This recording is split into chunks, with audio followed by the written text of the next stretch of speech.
नमस्ते, welcome back to my YouTube channel all about Roshni Rai. र आजको कन्टेन्ट चाहिँ छ अनबक्सिङ मामाअर्थ प्रोडक्ट। मैले मामाअर्थ एपबाट नै यसको 3वटा प्रोडक्ट अर्डर गरेको थिएँ, जसको चाहिँ सेट नै थियो हैन।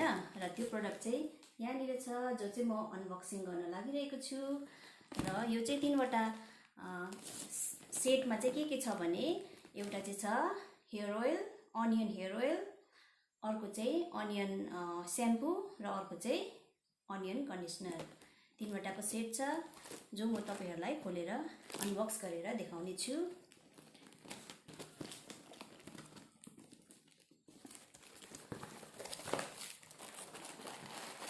यसको चाहिँ मलाई प्याकेजिङ पुरा मन पर्यो। यसभित्र चाहिँ यसरी प्याक गरेर पठाएको रहेछ। र फर्स्टको प्रोडक्ट चाहिँ छ मामाअर्थ अनियन स्याम्पू। र यो चाहिँ 250 ml। अर्को चाहिँ छ यस्तै छ, हेर्नुस्। अर्को चाहिँ छ मामाअर्थ कन्डिसनर। र यो पनि 250 ml छ। र इम्पोर्टेन्ट चीज चाहिँ के छ भने अनियन ओइल। एक्चुअली मैले चाहिँ अनियन हेयर ओइल अर्डर गर्न चाहेको थिएँ, तर 3टाको सेट रहेछ र मैले सेट नै अर्डर गरेको, किनभने स्याम्पू र कन्डिसनर पनि त्यसकै लगायो भने चाहिँ राम्रो हुनेछ, राम्रो रिजल्ट आउनेछ भनेर चाहिँ मैले सेट नै अर्डर गरेको हो। र ओइल चाहिँ खालि 150 ml मात्र रहेछ।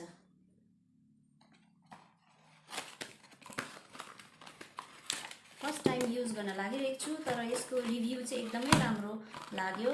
र यतै हाम्रोतिरको मान्छेहरूले पनि युज गरेको रहेछ हैन। उनीहरूको मुखबाट पनि सुनेको थिएँ एकदमै राम्रो हुन्छ भनेर, उनीहरूले पनि रिभ्यू दिनुभएको थियो हैन। त्यसैले मैले पनि युज गर्नको लागि चाहिँ अर्डर गरेको। यसको चाहिँ यस्तो रहेछ लगाउने ब्रस।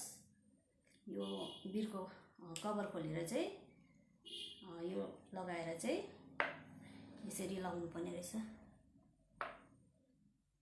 150 ml।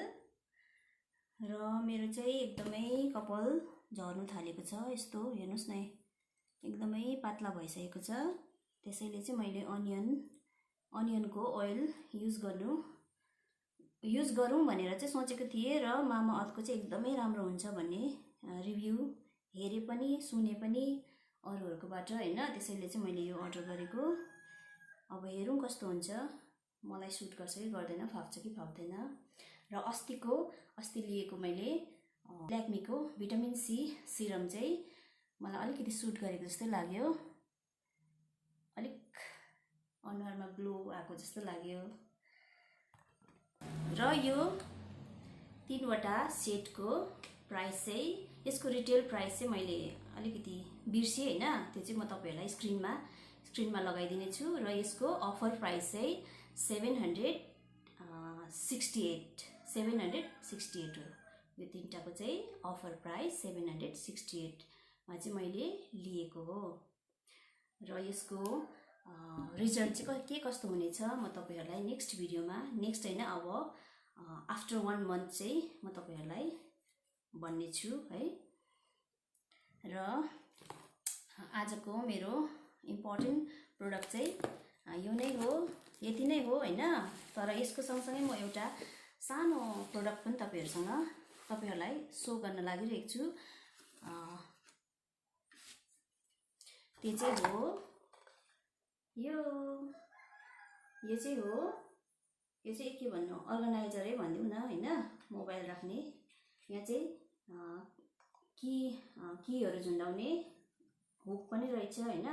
यहाँ 2टा कम्पार्टमेन्ट छ। यहाँनिर चाहिँ मोबाइल राखेर 2वटा मोबाइल इजिली राखेर चाहिँ चार्ज गर्न सकिन्छ। चार्जिङ पोइन्टको छेउमा चाहिँ यो चाहिँ पहिला फिक्स गर्नु पर्यो यसरी हैन। यहाँनिर 2वटा होल छ। यहाँनिर काँटीले चाहिँ पहिला फिक्स गर्नु पर्यो, त्यहाँदेखि 2वटा मोबाइल राखेर चाहिँ इजिली चार्ज गर्न सकिन्छ। र यहाँ बीचमा एउटा सानो कम्पार्टमेन्ट पनि छ। यहाँनिर चाहिँ पेनहरू राख्न सकिने रहेछ। र यो चाहिँ मैले फ्लिपकार्टबाट अर्डर गरेको हो। यसको प्राइस चाहिँ खालि 179 मात्रै हो र प्राइस अनुसार ठिकै छ। यो प्लाइवुडको रहेछ हैन। र मलाई चाहिँ यस्तो खालको मसिनो मसिनो चिजहरू एकदमै मनपर्छ। जस्तै सोपिसहरू भयो हैन, बुद्धा हेड भयो, मिनिएचरहरू भयो, त्यो आइफिल टावरहरू हुन्छ नि त्यस्तोहरू, स्टोरेज बक्सहरू, अर्गनाइजरहरू एकदमै मनपर्छ मलाई चाहिँ। त्यस्तो कलेक्सन गर्नु एकदमै मनपर्छ र मैले कतिवटा गरेको पनि छु। र आजको यो मेरो छोटो भिडियो चाहिँ म यही एन्ड गर्न लागिरहेको छु। See you soon in my next video. Till then, stay blessed, stay happy. Bye bye.